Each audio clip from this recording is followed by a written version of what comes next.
दुनिया अभी tariff war के चलते ग्लोबल सुस्ती से उभरी नहीं थी कि मिडिल ईस्ट से आई युद्ध की खबरों ने एक बार फिर वैश्विक बाजारों की नींद उड़ा दी है। ईरान और इजराइल के बीच बढ़ते तनाव का असर कई देशों के शेयर मार्केट पर देखने को मिल रहा है, जिसमें भारत भी शामिल है।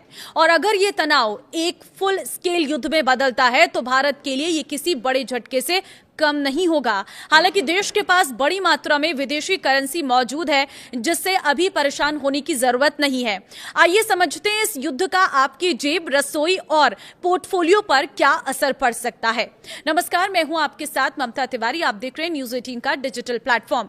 मिडिल ईस्ट में बढ़ते तनाव का असर सिर्फ उस इलाके तक सीमित नहीं रहता, बल्कि पूरी दुनिया की अर्थव्यवस्था पर देखने को मिलता है। इजराइल और अमेरिका के हमलों के बाद ईरान की जवाबी कार्रवाई से हालात और गंभीर हो गए हैं। इस कार्रवाई में ईरान के सुप्रीम लीडर की मौत के बाद लगातार स्थितियां बिगड़ रही हैं। ऐसे में भारत के लिए यह समझना जरूरी है कि वो ईरान से क्या क्या आयात करता है और जंग की स्थिति में किन चीजों की कीमतें बढ़ सकती हैं।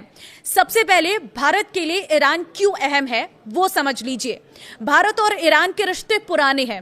1950 में दोनों देशों ने औपचारिक राजनयिक संबंध बनाए थे।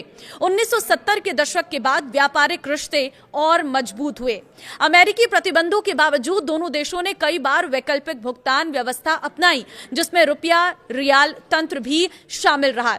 ईरान भारत के लिए ऊर्जा, समुद्री व्यापार मार्ग और मध्य एशिया तक पहुंच के लिहाज से अहम देश है। इसी वजह से भारत ने ईरान के चाबहार बंदरगाह में निवेश किया है, जो अफगानिस्तान और मध्य एशिया तक सामान पहुंचाने का एक रणनीतिक रास्ता है। भारत ईरान से क्या क्या आयात करता है? पहला, कच्चा तेल। ईरान कभी भारत के लिए प्रमुख तेल आपूर्तिकर्ता रहा है। अमेरिकी प्रतिबंध के बाद आयात में कमी आई, लेकिन वैश्विक बाजार में ईरान से सप्लाई बाधित होने पर अंतर्राष्ट्रीय तेल कीमतें बढ़ सकती हैं। इसका सीधा असर भारत में पेट्रोल डीजल की कीमतों में बढ़ोतरी के साथ हो सकता है। दूसरी चीज है पेट्रोकेमिकल और केमिकल उत्पाद। भारत ईरान से कुछ खास पेट्रोकेमिकल्स और औद्योगिक केमिकल्स की भी मांगता है। इसका इस्तेमाल प्लास्टिक, उर्वरक, दवा और मैन्युफैक्चरिंग सेक्टर में होता है। सप्लाई रुकने पर उत्पादन लागत बढ़ सकती है। अब तीसरी चीज है सूखे मेवे और फल। ईरान से पिस्ता, खजूर, केसर और कुछ अन्य सूखे मेवे भारत आते हैं। इसके अलावा सेब और कीवी जैसे फल भी आयात होते हैं। जंग की वजह से सप्लाई चेन बाधित होने पर इनकी कीमतें बढ़ सकती हैं। चौथी चीज है कांच और अन्य औद्योगिक सामान।